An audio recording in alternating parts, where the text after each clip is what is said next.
que foi, Guti, isso? Bom, Bambam, seguinte, eu, enquanto vereador, eu batalhei muito, porque o IPTU de Guarulhos, né, o imposto sobre a propriedade, o IPTU era muito alto, né, discrepante com a média do Brasil. E sempre fui estudioso, eu falei, pô,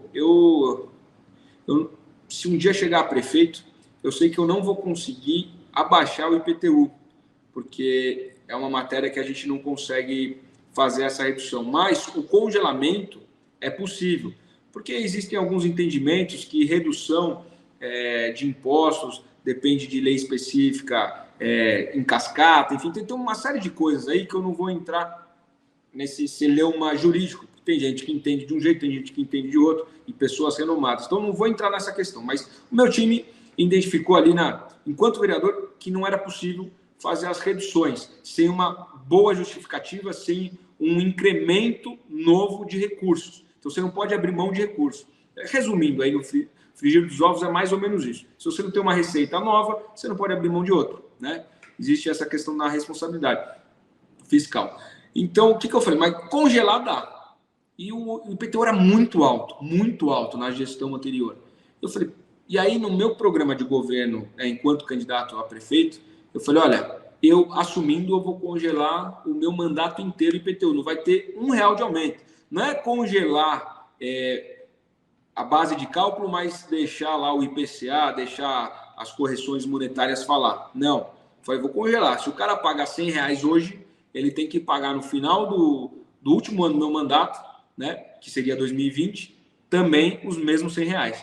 E aí, na reeleição, a mesma coisa. Eu falei, olha, ainda está um pouco discrepante. Vamos fazer com que Guarulhos tenha aí uma justiça fiscal maior. Então, vou garantir que eu me reconduzindo ao cargo, sendo reeleito, os próximos 4 anos também totalmente congelado. E foi o que aconteceu. Então, a gente está no 7º ano de IPTU totalmente congelado. Se o cara pagava lá em 2017 R$100, hoje, em 2023, está pagando 100, e em 2024 vai pagar os mesmos R$100, sem nenhum centavo de reajuste. Isso fez com que o guarulhense entendesse que o imposto é importante. Quando ele começa a entender que é mais factível pagar um imposto, e ele começa a ver na prática o retorno, fala, pô, é justo, é saudável pagar esse negócio. Agora, quando você tem uma conta impagável e que você não está vendo o retorno, você acaba falando, isso aí eu deixo para depois.